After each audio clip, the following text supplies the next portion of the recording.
Esta mañana, 16 de febrero, me desperté con el sonido más aterrador que he oído en mi vida. Un chirrido ensordecedor resonó en el casco de mi barco y la embarcación se detuvo de golpe. Rápidamente salí de la cama y traté de orientarme. Al salir del dormitorio, un chapuzón frío recibió mis pies. Miré hacia abajo y vi que toda la tabla del suelo estaba cubierta por una alfombra de agua de mar de varios centímetros de profundidad. Los pensamientos se agolpaban en mi mente y empecé a temer lo peor. Mientras me preguntaba si había chocado contra un arrecife, mis ojos vislumbraron algo afilado y oxidado que sobresalía de la pared del lado de estribor del salón. Era una especie de punta de metal de unos 7,5 centímetros de diámetro. Estaba a la altura del pecho y obviamente había atravesado el casco. El agua brotaba de las pequeñas aberturas entre la punta y el casco al ritmo de las olas que se estrellaban contra el barco. El agua pulsante era como sangre brotando de una arteria cortada. Corrí hacia mi taquilla, chapoteando en el agua mientras me abría paso por la cabina. Allí comencé a rebuscar frenéticamente entre el desorden de varias herramientas y suministros que había ido recogiendo a lo largo de los años. Mientras buscaba, podía sentir cómo el nivel del agua subía lentamente. Me imaginé el barco como un reloj de arena y el agua como arena. Cada grano de arena que se filtraba por el casco me acercaba a un entierro prematuro en el mar. Cuando por fin encontré lo que buscaba, corrí hacia la estaca. Allí comencé a sellar las grietas con cinta impermeable, reforzada con una especie de masilla de secado rápido. El gran tamaño de la estaca impedía que pudiera retirarla por completo, aunque no lo haría si pudiera. La punta actuaba como un bloqueo, y sin ella, la cabaña se habría inundado en segundos. Seguro que has oído que nunca debes sacar un cuchillo de una herida de arma blanca. Esto se debe a que el cuchillo ayuda a sellar la herida, evitando que salga más sangre. Pues bien, aquí se aplica el mismo concepto. Afortunadamente, detener la hemorragia no resultó ser un desafío. Pero ahora que las cosas se han calmado, empiezo a darme cuenta de que mis problemas aún no han terminado. Estoy en medio del Atlántico, a semanas del continente más cercano, y estoy atrapado aquí en el futuro previsible. Subí a cubierta tan pronto como sellé la fuga, y descubrí que la punta en realidad estaba unida a una estructura más grande que se extendía muy por debajo de la superficie del océano. Parece ser una especie de gran aguja de metal. Está cubierta de óxido y percebes, y gran parte de ella se eleva varios metros sobre el agua. Tiene 4 puntas afiladas que sobresalen de cada lado, una de las cuales es la que perforó mi casco. Mañana investigaré más a fondo. Viernes, 17 de febrero. Ayer pasé el resto del día drenando el agua de la cabina. Me llevó varias horas, pero al menos ahí abajo vuelve a estar seco. La mayor parte, al menos. También he enrollado todas las velas del barco, y permanecerán así indefinidamente, a menos que pueda liberarme de la aguja sin problemas, lo cual dudo mucho. Esto se hizo para que la punta no volviera a rasgar el casco cuando una fuerte ráfaga de viento golpeara las velas. En cuanto a la aguja, no estoy más cerca de entender qué es o por qué está ahí. Fui a nadar esta mañana para ver mejor la estructura, y tan pronto como salí a la superficie, me invadió una abrumadora sensación de pavor. He vivido junto al mar toda mi vida, y nunca antes me había sentido afectado por la talasofobia, pero ver hasta dónde se sumerge esta estructura en las oscuras y turbias profundidades me puso los pelos de punta. No sé cómo explicarlo, pero toda la situación me pareció extraña. Sí, soy consciente de que la estructura en sí es una anomalía, pero no me refiero a eso. Sentí una especie de zumbido bajo que se irradiaba por todo mi cuerpo mientras nadaba, y de repente me sentí expuesto, paranoico de que algo surgiera de las profundidades y me arrastrara con él. Miré hacia abajo a través de mis gafas, contemplando las profundidades azules y abismales del océano, y juro que pude sentir algo mirándome fijamente. No hace falta decir que volví rápidamente al barco. Después de eso, creo que pasará un tiempo antes de que me aventure de nuevo en el océano. Viernes, 17 de febrero. Entrada 2. Después de nadar por la mañana con el Spire, intenté contactar con los servicios de emergencia. No pensé que tendría que escribir otra entrada para hoy, pero han sucedido un par de cosas extrañas, así que creo que es mejor documentarlo todo a medida que ocurre. En primer lugar, las señales de radio parecen parpadear. Cada vez que intento comunicarme por las ondas, lo único que recibo a cambio es un coro de estática con algún parloteo apenas inteligible en algún lugar. También tengo una conexión a Internet extremadamente débil, pero teniendo en cuenta lo frágil que es, podría estar desconectado. He enviado una señal de socorro varias veces, pero no estoy seguro de si ha llegado a alguien o no. Si alguien viene, le llevaría 1 o 2 semanas llegar hasta mí, dependiendo del tipo de barco que utilice. Espero que mis rescatadores lleguen en avión, porque no estoy muy seguro de que mi enchufe improvisado dure más de unos días en el mejor de los casos, y no me gustaría despertarme una mañana en el fondo del océano. Pasaré el resto de la noche intentando llegar a tierra firme, pero tal y como están las cosas, no tengo muchas esperanzas. Tengo que admitir que mi situación empeora por momentos, y cada vez me preocupa más la posibilidad de morir aquí. Sábado, 18 de febrero. Hoy me he despertado con una pequeña fuga, pero he conseguido sellarla con relativa facilidad. Todavía no he tenido noticias de los servicios de emergencia y la radio no ha cambiado hoy respecto a ayer. Considerando mis opciones, estaba sentado en la cubierta tomando el tibio sol matutino del Atlántico cuando oí un ruido extraño. Sonaba como un chapoteo débil que sobresalía como un pulgar dolorido de la quietud del mar. Instintivamente miré hacia abajo, buscando el origen del sonido. Escudriñé las aguas azules sin encontrar nada, y estaba a punto de rendirme cuando vi una extraña corriente de burbujas que subía a la superficie. Al romper el agua, emitían el característico sonido de chapoteo. Satisfecho momentáneamente de haber logrado localizar el sonido, comencé a preguntarme qué podría ser. Nunca había visto algo así. Claro, había visto burbujas en mis 10 años de navegación, pero esto era diferente. Antes de que pudiera pensar en una explicación plausible, desaparecieron de repente. Desconcertado, miré fijamente la extensión azul, buscando cualquier señal de lo que podría haberlas causado.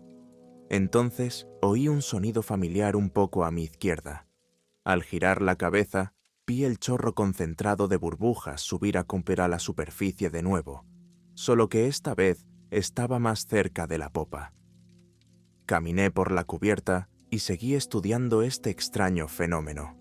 Las burbujas estaban demasiado lejos del barco para ser la causa, y la única otra explicación que se me ocurrió fue un submarino que pasaba o tal vez una fuente hidrotermal, aunque no parecía ser ninguno de los dos. Antes de que tuviera la oportunidad de llegar a una conclusión satisfactoria, las burbujas aumentaron de tamaño y ferocidad, y fue como si ese punto concreto del océano se hubiera convertido de repente en un jacuzzi furioso. Las burbujas brotaron de la superficie, salpicando agua por todas partes, y sentí que unas gotas me caían por la frente. Pero tan repentinamente como habían aparecido, desaparecieron sin dejar rastro, y el océano cayó en una calma inquietante. Estupefacto, me quedé allí en silencio, preguntándome si lo que acababa de ver había sucedido realmente o si era solo un producto de mi imaginación. Sin embargo, mi respuesta llegó rápidamente, cuando vi un movimiento retorciéndose bajo las olas. Me incliné hacia adelante sobre la barandilla, examinando atentamente el extraño objeto que emergía de las profundidades. A medida que se acercaba, los reflejos de un color blanco verdoso comenzaron a brillar a la luz del sol. Cuando la criatura salió a la superficie, una mueca de desconcierto se dibujó en mi rostro, dejándome con más preguntas que respuestas. El pez subió sin vida a la superficie sobre su vientre. Parecía un arenque del Atlántico común, un pequeño pez plateado que me ha proporcionado muchas comidas excelentes durante mi estancia en el mar. Pero verlo así, muerto, me hizo sentir incómodo. ¿Seguro que tenía algo que ver con esas extrañas burbujas? Mientras pensaba en agarrar mi red y sacarlo del mar, vi movimiento por el rabillo del ojo. Me di la vuelta y vi otro arenque a pocos metros del primero, también flotando sin vida en el agua. Luego otro salió a la superficie a poca distancia, seguido de otro, y luego otro. Se me cayó la mandíbula al suelo ante aquella visión inquietante, y me quedé allí de pie, estupefacto, observando las docenas de peces muertos que se balanceaban sobre las olas. Todavía no sé cómo ni por qué sucedió esto. Como he dicho, la misteriosa corriente de burbujas debe de haber sido la responsable de alguna manera. Pero, ¿cómo? Ojalá tuviera una conexión a Internet decente para poder buscarlo en Google o algo así. En cuanto al resto del día, no pasó nada digno de mención. Decidí pasar el resto de la noche en la acogedora intimidad de la cabina, ya que me preocupa un poco estar ahora en cubierta, sobre todo después de que anochezca. Primero la torre y ahora esto. No sé, algo no me cuadra. Estoy deseando salir de aquí. Domingo, 19 de febrero. No sé por qué no me di cuenta antes. Mientras preparaba el desayuno en la cocina, eché un vistazo a las gruesas espigas que aún perforaban el casco, que revisaba habitualmente en busca de fugas. Cuando mis ojos se fijaron en un extraño patrón grabado en la superficie oxidada, dejé la sartén humeante y me acerqué para investigarlo. Al examinarlo más de cerca, pude distinguir vagamente una serie de extraños patrones y símbolos. Parecían runas de algún tipo. Arranqué una página del cuaderno de bitácora, la coloqué sobre los símbolos y comencé a trazarlos con un lápiz. Cuando terminé, me quedé con 4 símbolos de otro mundo. 2 de ellos parecían un hashtag junto con pequeñas espirales dispersas, y los otros 2 son demasiado intrincados y detallados para que siquiera intente describirlos. Esto solo hizo que me sintiera más intrigada por el propósito y el origen de la aguja. ¿Hasta dónde llega? ¿Qué hay en el fondo? ¿Qué hace? Todas estas eran preguntas que me prometí responder, así que ideé un plan para hacerlo. A finales de mis 20, trabajaba a tiempo parcial como asistente de oceanógrafa. Uno de los proyectos en los que estaba trabajando requería el uso de estas cámaras especiales de aguas profundas para cartografiar el fondo de una fosa justo frente a la costa sur de Argentina. Estas cámaras eran capaces de soportar una presión inmensa, 500 atmósferas para ser exactos. Resulta que tengo una de estas cámaras, aunque no la he usado durante casi media década. Espero que siga funcionando. Si no, abandonaré la idea. Mi plan es atar la cámara de grabación a una cuerda y bajarla al fondo del mar junto a la aguja, con la esperanza de acercarme a comprender esta enigmática estructura de una vez por todas. Mientras escribo esto, acabo de notar que está entrando agua en la cabina, así que tendré que ocuparme de eso primero. Pero luego pasaré el resto del día preparando el equipo para el descenso abismal. Con suerte, podré tener todo listo para el mediodía. Si no, pospondré la expedición hasta mañana por la mañana. Domingo 19 de febrero. Entrada 2, gracias a Dios, la cámara seguía funcionando. Pasé casi una hora ajustándola y modificándola para que volviera a funcionar a pleno rendimiento. En circunstancias normales, es posible ver la señal de la cámara en directo en un ordenador e incluso hacer paneos y zooms en tiempo real. Pero por alguna razón, el ordenador no puede mantener una conexión estable con la cámara durante más de 1 minuto antes de que todo se quede estático. Así que decidí utilizar un método más tradicional. El plan era configurar la cámara para que grabara y luego bajarla manualmente hasta el fondo del mar. La dejaría allí durante unos minutos antes de subirla de nuevo a la superficie. Luego la conectaría al ordenador y revisaría las imágenes. Con suerte, obtendré una imagen clara, aunque no pueda controlarla a distancia. Así que hice precisamente eso. Até una cuerda de nylon resistente alrededor de la cámara y la aseguré.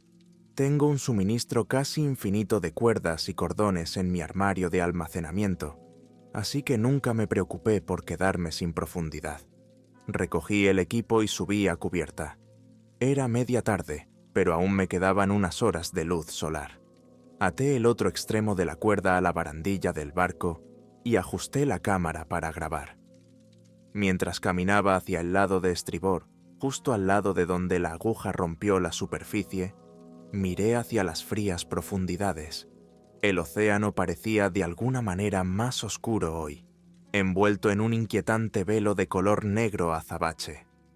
Temblé por un momento, pero luego sentí alivio al pensar que solo la cámara se sumergiría, no yo. Verifiqué que todo funcionara correctamente y luego bajé con cuidado la cámara al agua. La observé mientras desaparecía lentamente de mi vista, hundiéndose cada vez más en el abismo. Era una visión inquietante. Mientras seguía bajando la cámara, me imaginaba todas las cosas que podrían haber allí abajo. Me imaginaba una abundancia de peces raros de aguas profundas y crustáceos espeluznantes, con extremidades incómodamente largas.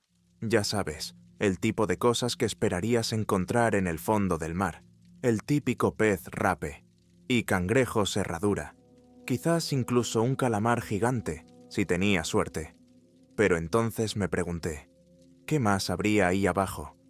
¿Qué vistas antinaturales me recibirían cuando la cámara llegara a la base de la aguja? ¿Qué había en el fondo?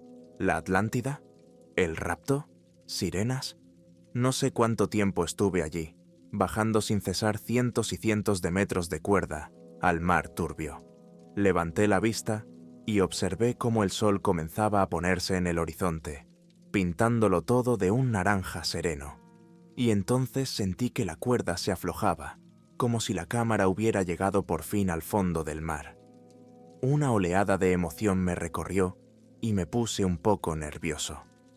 Me imaginé lo que la cámara estaba viendo en ese momento y que pronto yo también podría verlo. Dejé que se quedara en el suelo durante unos minutos antes de empezar la tediosa tarea de enrollarla. Iba bien hasta que de repente sentí un poco de resistencia. Mientras tiraba, miré hacia abajo y vi una extraña abundancia de burbujas que subían a la superficie, similares a las que había visto unos días antes. Pensé que era extraño, pero continué como de costumbre. Pero entonces, para mi horror y sorpresa, la cuerda comenzó a tirar violentamente, como una caña de pescar cuando se ha pescado algo grande. Me quedé completamente atónito y entré en pánico.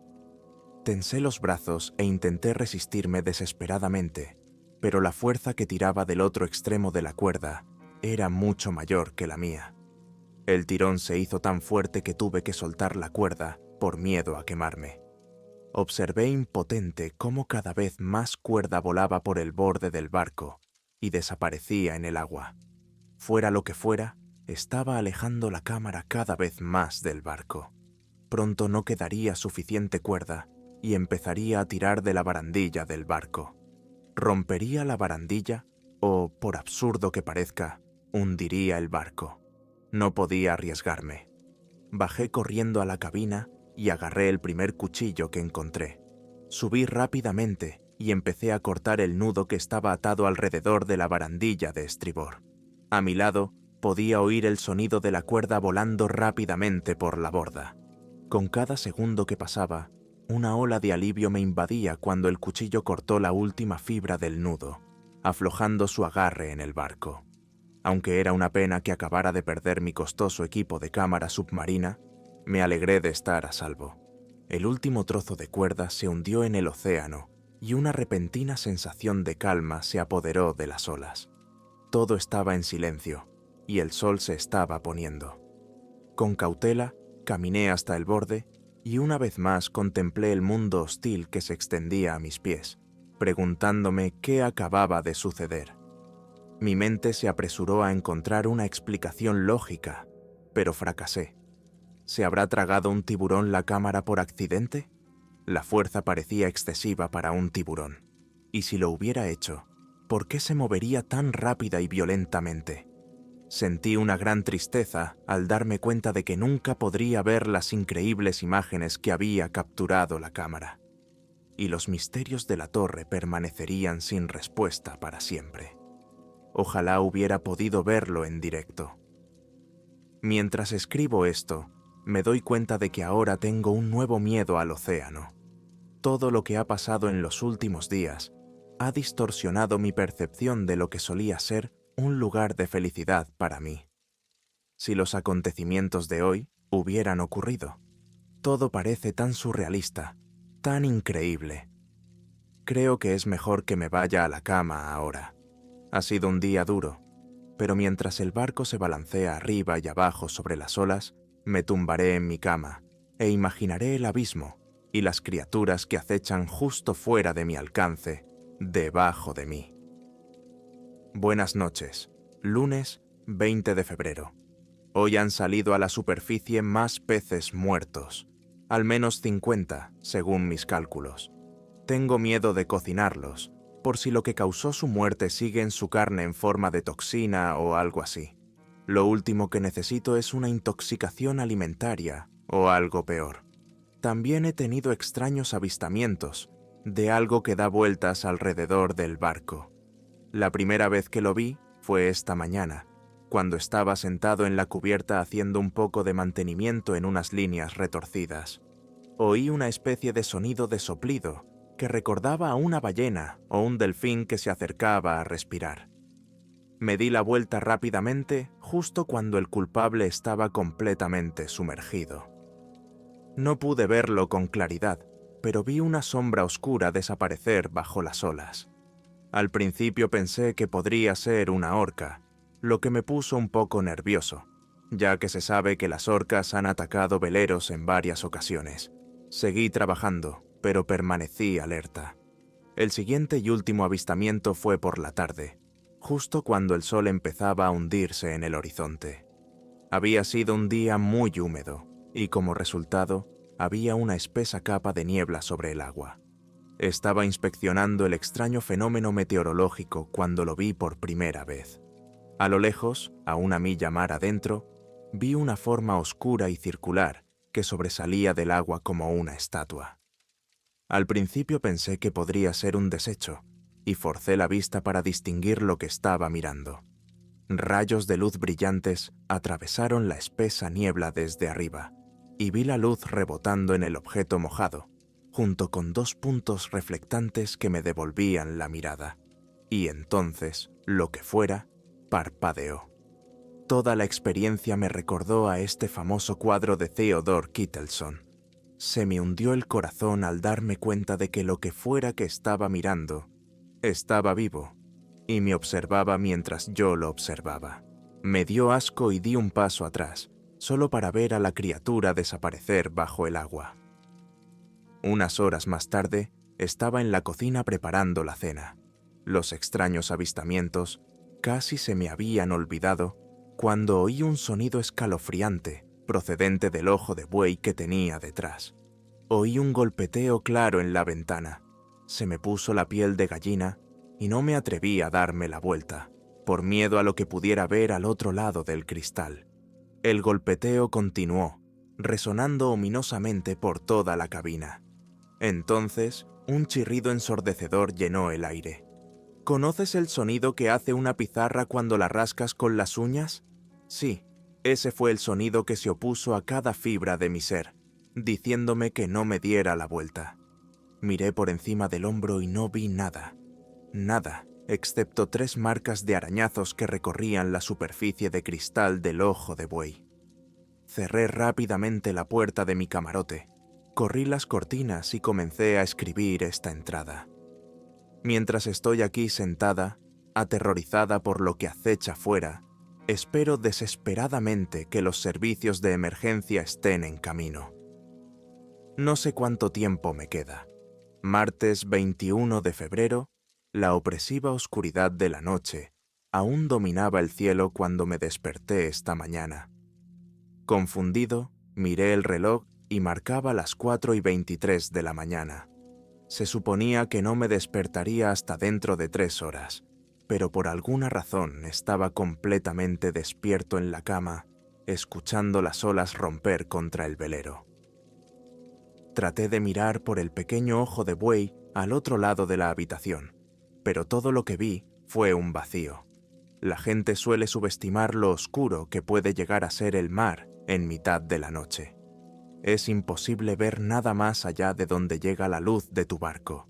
Ni siquiera puedes ver el agua que te rodea, solo un vacío de oscuridad. No estoy acostumbrada a despertarme tan temprano por accidente, así que me quedé quieta y escuché si había algún sonido inusual. Estaba en alerta máxima, sintiéndome un poco paranoico. Recordar los extraños sucesos del día anterior no ayudaba. Mi subconsciente obviamente me estaba diciendo que algo andaba mal, pero no tenía ni idea de qué o por qué. Entonces, lo oí. Un crujido rítmico provenía de la cubierta sobre mí. El sonido era como si algo pesado fuera arrastrado por el barco. Me senté con atención, concentrándome en el sonido. Oí que el sonido se movía desde la proa hasta la popa. Eran pasos lentos y pesados. De eso estaba seguro, junto con la adrenalina.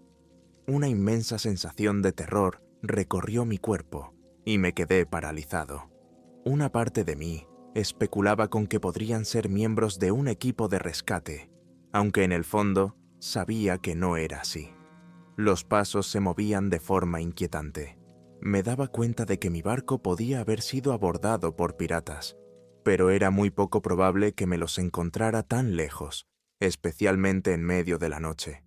Siempre me aseguraba de apagar todas las linternas del barco antes de irme a la cama.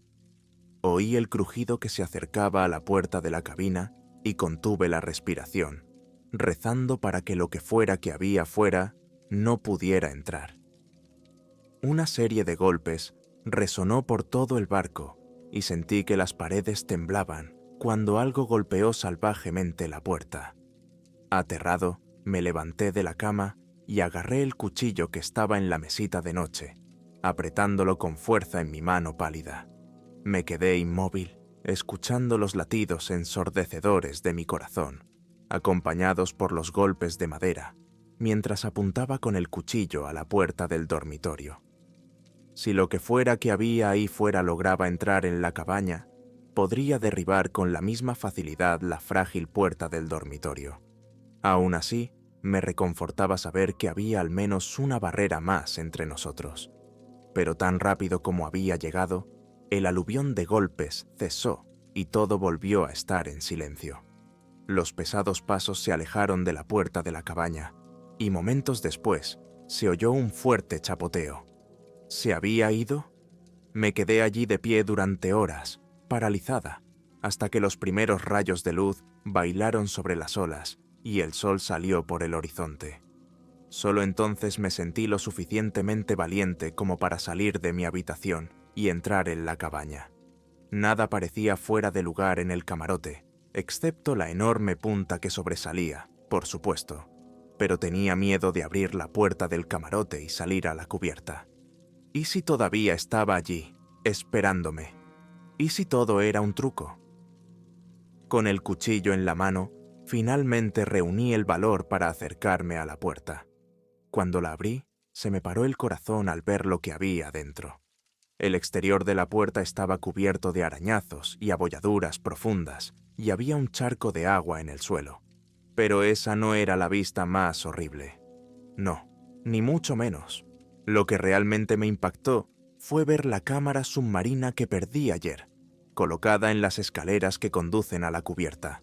Estaba golpeada y magullada, pero aún estaba algo intacta. Cogí rápidamente la cámara y corrí hacia el interior. Inicié mi PC y lo conecté a la cámara. No quise preguntar por qué o cómo había terminado allí. Solo estaba agradecido de haberla recuperado. Mientras se cargaba el metraje, me preparé mentalmente para las imágenes que había capturado. Martes, 21 de febrero.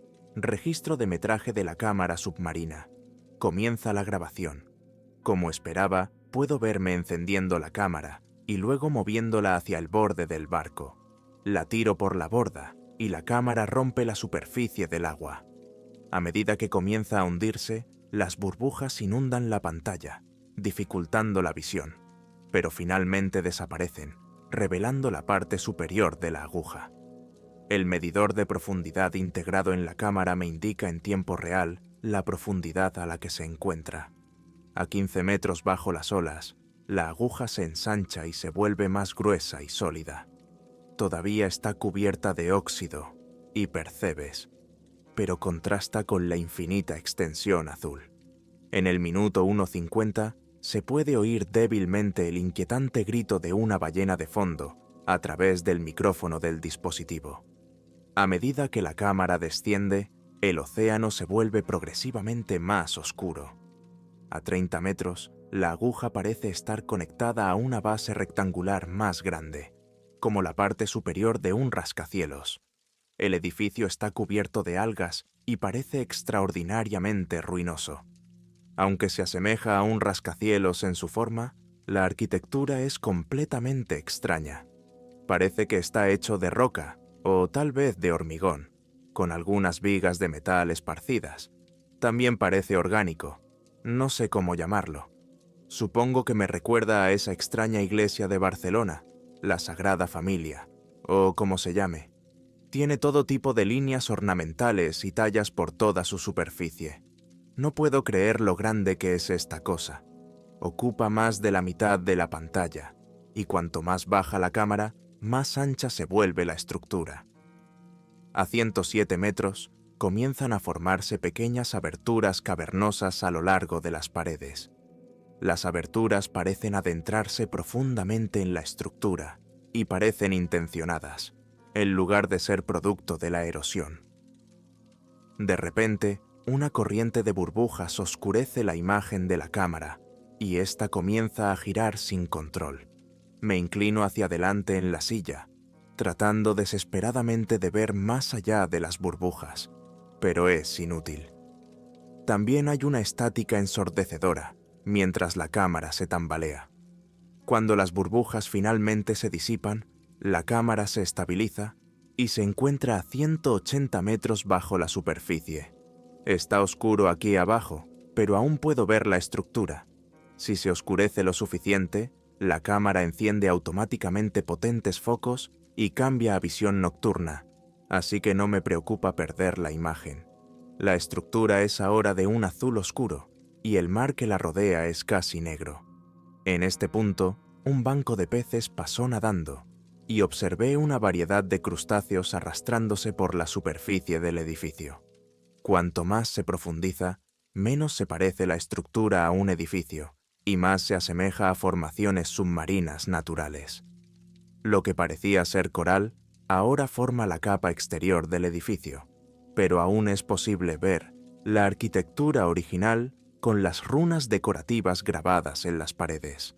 Los grabados parecen contener exactamente los mismos símbolos que los de la espiga que había dibujado antes. A una profundidad de 244 metros, el océano está completamente negro y los focos automáticos del dispositivo se encienden, iluminando el agua circundante con un inquietante resplandor verde. Las aberturas esparcidas por la estructura son ahora más grandes, y si tuviera que adivinar, diría que sirven como entradas al edificio. Un golpe repentino me sacude de mi asiento. La cámara se detiene. Parece que he llegado al fondo del mar. Las partículas de arena vuelan por todas partes y la cámara se cega temporalmente. Cuando el polvo se asentó, obtuve una visión clara del abismo circundante. La arena de abajo es completamente blanca y hay algunas criaturas arrastrándose por el fondo. Me quedo boquiabierto al ver en qué se ha convertido la estructura. Una enorme puerta primordial se cruza en mi camino. Probablemente cabría una ballena azul ahí dentro si lo intentaras. Está decorada con intrincados patrones, y a través de las grietas de sus enormes puertas de hierro se puede ver claramente una brillante fuente de luz que emana de algún lugar del interior. Al ver este extraordinario hallazgo, se me empezaron a hacer un nudo en el estómago y me recorrieron escalofríos por la espalda. Me invadió una sensación de pavor. ¿Para quién o qué era la puerta? Me dio náuseas solo pensar que existía esta estructura, y más aún que estuviera justo debajo de mí. La cámara se detiene en la puerta un rato antes de empezar a subir en un movimiento irregular. Este debe haber sido el momento en el que comencé a asimilarlo. La puerta sigue siendo visible a medida que la cámara sube, aunque desaparece lentamente del encuadre. Sin embargo, en los momentos finales, antes de que la puerta quede completamente fuera de cuadro, hay un rápido movimiento de sombras detrás de la puerta, que oscurece la luz entre los huecos. Y justo cuando la compuerta desaparece por completo de la vista, se puede ver claramente cómo las puertas comienzan a abrirse. Un fuerte crujido resuena en el agua cuando la compuerta se desbloquea y miles de burbujas salen de la abertura recién formada, cegando parcialmente la cámara. A medida que la cámara sigue subiendo, las sombras pasan rápidamente a lo lejos, fuera de alcance e imposibles de identificar. El micrófono capta un grito bajo y distorsionado. La mejor manera de describirlo es decir que sonaba como un cruce entre el grito de una ballena y el ladrido de un perro. Nunca había oído algo así. Algo nada justo delante de la cámara y la unidad gira fuera de control. Antes de que tenga la oportunidad de estabilizarse, recibe otro golpe, y esta vez queda envuelta en la oscuridad y el sonido se corta. La pantalla se queda en negro, pero el medidor de profundidad muestra que desciende a una velocidad imposible. Entonces se corta la transmisión. El vídeo se detiene. Horrorizado, me quedo quieto frente a mi ordenador, con una ráfaga de pensamientos corriendo por mi mente, pero ninguno de ellos agradable. Examino la propia cámara y al mirarla más de cerca, veo lo que parecen ser marcas de mordiscos en su superficie. Me pasaré el resto del día fortificando toda la cabaña, asegurándome de que no pueda entrar nada. Convertiré este velero en una fortaleza impenetrable. No correré ningún riesgo. Ya no. Tengo la sensación de que lo que fuera que estuvo aquí anoche volverá el jueves 23 de febrero. Me temo que esta puede ser mi última entrada. Ayer estuve ocupado, así que no tuve tiempo de escribir. Ahora no tengo mucho tiempo, así que intentaré ser breve. Mis disculpas. Como he mencionado, he fortificado todo el velero, haciendo prácticamente imposible que alguien entre en él. Vaya, me alegro de haberlo hecho. Anoche hubo una repentina avalancha de ataques desde todos los lados del barco. Sin previo aviso, algo empezó a arañar agresivamente el casco, a golpear la puerta, a morder las paredes, etc. Ya te haces una idea. Aún no sé si hay más de uno o si es solo una gran entidad, pero sea lo que sea, está desesperado por entrar en la cabina. Y me temo que no es solo para una visita social. Afortunadamente, parece ser dócil durante el día, pero tan pronto como el sol cae bajo el horizonte, sale a jugar. Ahora falta 1 hora para la puesta de sol, y he hecho todo lo posible para prepararme para los acontecimientos que se desarrollarán esta noche. Me he armado con varios cuchillos y he hecho algunas flexiones para subir la moral. Sin embargo, estoy casi seguro de que este será mi final, ya que la puerta de la cabaña no resistirá otro ataque. Y, como si mi situación no pudiera ser más desesperada, ha empezado a filtrarse un chorro constante de agua por la maldita espiga de mi casco. No puedo dejar de insistir en lo mucho que detesto verlo. Esa cosa es la única razón por la que estoy atrapado en mi terrible situación en primer lugar. No sé cuántos días llevo aquí. Creo que solo una semana, pero parece una maldita eternidad. Pase lo que pase esta noche, mi sufrimiento aquí llegará a su fin, aunque dudo mucho que salga victorioso. he pasado la mayor parte del día escribiendo digitalmente todos los registros relevantes, y espero que mi frágil conexión a Internet pueda subirlos a algún sitio. Será mi legado duradero, y mi historia servirá de advertencia a cualquier marinero lo suficientemente valiente como para cruzar el Atlántico. Puedo oírlo fuera ahora. Se acaba el tiempo. Oigo un gruñido profundo y gutural desde las profundidades, y el sonido es lo suficientemente fuerte como para hacer vibrar el barco. Algo se acerca. Este será mi último mensaje. Si veis una enorme punta oxidada que sobresale del agua en medio del océano, manteneos alejados de ella a toda costa. Lo que sea que haya ahí abajo es inconcebiblemente antiguo y no está hecho por el hombre.